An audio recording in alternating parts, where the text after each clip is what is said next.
왜 진짜 돈으로 가짜 돈을 사는가? 어떤 돈을 가지고 있는 게 유리할지 고르는 건 이 자본주의 시스템에서 생존을 위해 좀 더 유리한 포지션을 갖는 것, 이게 정말 좀 중요한 선택이지 않을까요? 그러고 보면 이 게임의 승부처는 뭘까요? 바로 제가 이해하고 있는 비트코인은 그냥 비트코인일 뿐 그저 자기의 길을 가고 있는 것처럼 보였습니다.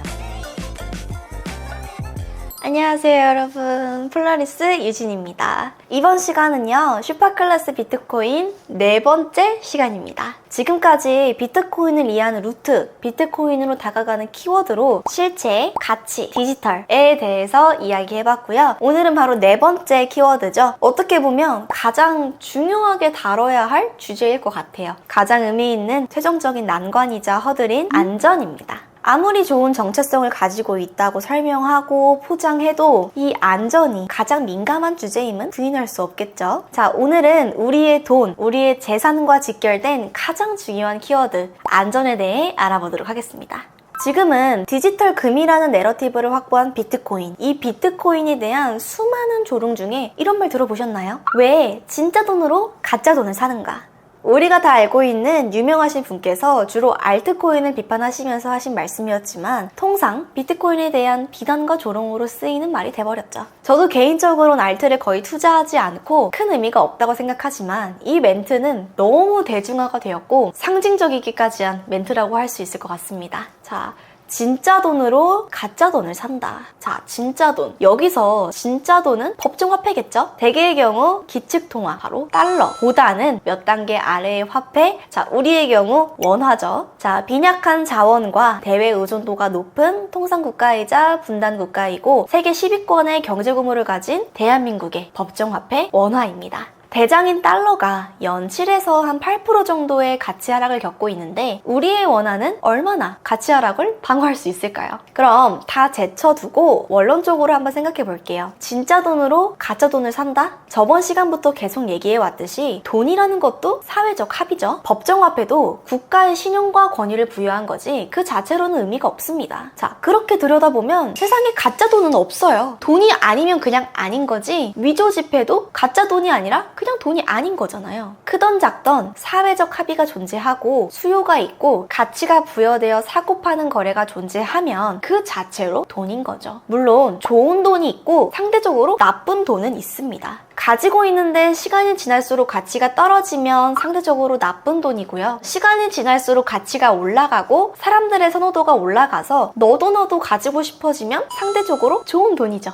어떤 돈을 가지고 있는 게 유리할지 고르는 건 우리의 선택이지만 이 자본주의 시스템에서 생존을 위해 좀 더 유리한 포지션을 갖는 것, 이게 정말 좀 중요한 선택이지 않을까요? 그러고 보면 이 게임의 승부처는 뭘까요? 바로 좋은 돈을 가지기 게임이에요. 자, 강남부동산. 대한민국에서 살아간다면 누구나 가지고 싶은 수요가 넘쳐나지만 아무나 가질 수 없는 좋은 돈이죠. 디지털 혁명을 선도하고 미래 우리 인류의 문명을 개척해 나가는 애플, 엔비디아의 분할된 소유권, 즉 이런 회사의 주식, 좋은 돈입니다. 그럼 시중은행의 특판 적금, 이게 좋은 돈인지 아닌지 판단은 각자의 몫이겠죠. 그럼 이번 내용에서 가장 중요한 건 비트코인은 좋은 돈이냐, 안전하냐, 우리의 구매력을 담아서 시간에 태워 보내도 무방하냐, 이거잖아요. 이 모든 걸 상징하는 키워드가 바로 안전일 겁니다. 객관적으로 냉정하게 보면 비트코인은 지난 15년의 기간 동안 그 자체로 보면 단 한 번의 사고 없이, 예를 들면 해킹이나 보안 문제 없이 수많은 조롱과 비난, 저주를 견뎌내고 스스로의 가치를 증명해낸 것은 분명한 팩트입니다. 이게 무슨 말이냐? 라고 하실 수 있겠지만 순수 팩트예요. 얼마 전 마이크로소프트 클라우드 애저가 잠시 문제를 일으킨 적이 있어 전 세계에 큰 충격과 혼란을 야기했지만 비트코인은 과거에도 지금도 아무런 문제 없이 정상적으로 작동하고 있죠. 우리가 알고 있는 거의 대부분, 아니 모든 사건 사고는 인간의 개입이었습니다. 거래소 해킹, FTX 사태, 테라 루나 사태 다 인간의 개입이지 비트코인 자체는 어떤 문제도 없이 세간의 비난과 조롱에도 불구하고 묵묵히 스스로의 가치를 증명해내면서 지금 이 순간도 작동하고 있어요. 땅은 거짓말하지 않는다고 하죠. 네, 맞습니다. 실체가 존재하는 부동산도 그 자체로는 불변입니다. 분양사기, 깡통전세, 기획부동산 등의 문제는 인간의 개입일 뿐이죠. 주식도요, 내부거래, 쪼개기, 주가 조작, CEO 리스크 등 애초에 그 자체의 문제가 아니라 다 인간의 개입이 문제이지 이익을 공유하고 리스크를 분산시키는 기업의 분할된 소유권에 무슨 문제가 있을까요? 무차별적으로 찍어내서 시간이 지날수록 가치가 녹아내리는 법정화폐 시스템도 인간의 부당한 개입이 문제이지 않을까요? 정치적이든 인기 때문이든 경기 부양과 고용을 위해서 어쩔 수 없다고 해도 이 숨은 원리를 알고 있는 누군가는 이 시스템을 이용하고 이걸 모르는 대부분의 순진한 사람들은 이 만연한 부조리에 본인들이 농락당하고 있는 것조차 모르고 그저 하루하루 스스로를 위로하면서 부모 탓, 나라 탓, 정치인들 탓만 하면서 숨은 진실을 외면하는 현실에 답답하고 안타까울 뿐입니다. 참 신기한 건요, 여러분들. 우리의 교육 시스템이 이걸 전혀 알려주지 않죠. 오히려 대기업, 의사로의 길만 추종하라고 직접적으로 말은 하지 않지만 불패 신화, 강남부동산으로 막연하게 유혹하는 이 현실. 전 너무나도 씁쓸합니다. 사실 이 문제로 인해 세상에 나온 것이 우리의 슈퍼클래스 비트코인이에요. 화폐 가치의 하락을 해치할 목적으로 세상에 나온 건데 그냥 개인적으로 안타까울 뿐입니다. 이 부분은 따로 시간을 내서 이 뻔하지만 믿기 힘든 비밀 아닌 비밀에 대해선 몇 편이 되더라도 꼭 알리고 싶은 마음이에요.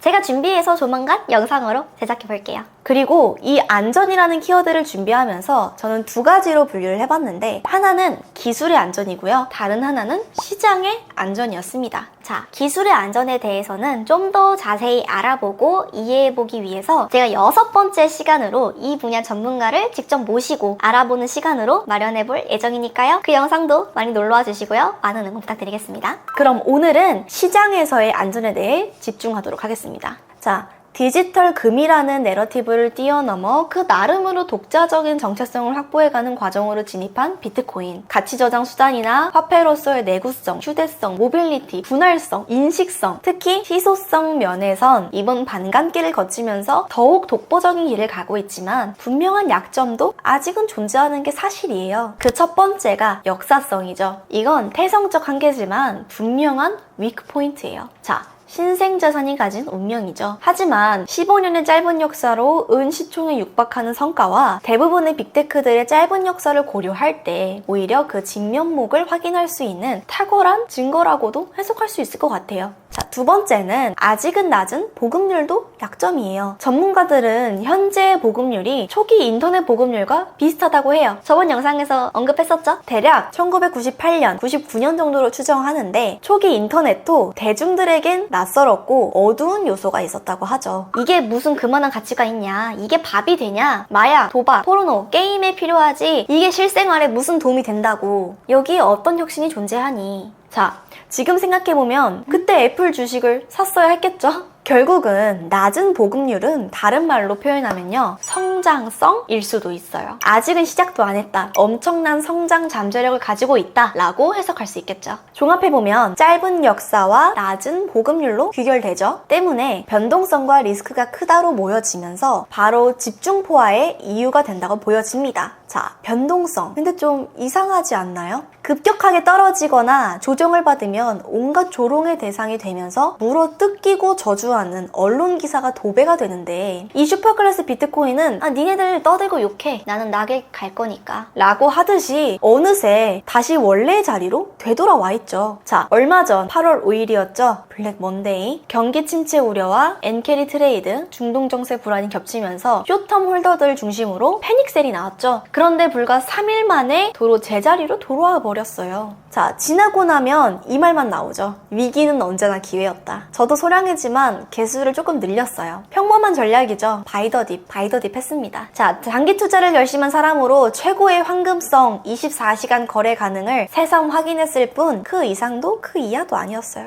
제가 이해하고 있는 비트코인은 그냥 비트코인일 뿐 그저 자기의 길을 가고 있는 것처럼 보였습니다. 아직은 역사가 짧고 보급률이 낮은 위험 자산이고 신생상품 자산이어서 그에 따른 변동성이 있을 뿐 오히려 강한 하방 경직성과 다시 본연의 자리로 되돌아오는 이 강건함 그리고 특유의 정체성과 역동적인 에너지를 확인했다고 봅니다. 한마디로 시장에서의 안전을 확인할 수 있었던 좋은 계기였어요. 사실 시장에서의 안전은 올해 초 비트코인 ETF 승인으로 되돌아올 수 없는 길로 접어들었다고 봐야 합리적이라고 생각이 됩니다. 일부 사람들이나 언론들은 ETF 승인으로 가격이 오른 거에만 집중하는 경향이 있는데 승인 이후 가격 상승보단 안전에 더 큰 의미를 부여해야 한다고 봐요. 그동안 비트코인의 안전을 위협하는 최대 변수가 바로 패권국이자 채무국인 미국의 규제였지만 이제는 절대로 되돌리기 어려운 구조적인 안전으로 진입한 게 아닌가. 단기적인 가격 움직임보단 이 새로운 디지털 신생상품 자산으로 접근할 수 있는 획기적인 안전 통로, 슈퍼 하이웨이가 마련된 것이 진짜 중요한 의미가 아닌가. 자, 비트코인이 가진 어쩔 수 없는 약점을 보완해주는 길이 열린 것에 더 큰 의의를 두어야 한다고 저는 개인적으로 판단해요.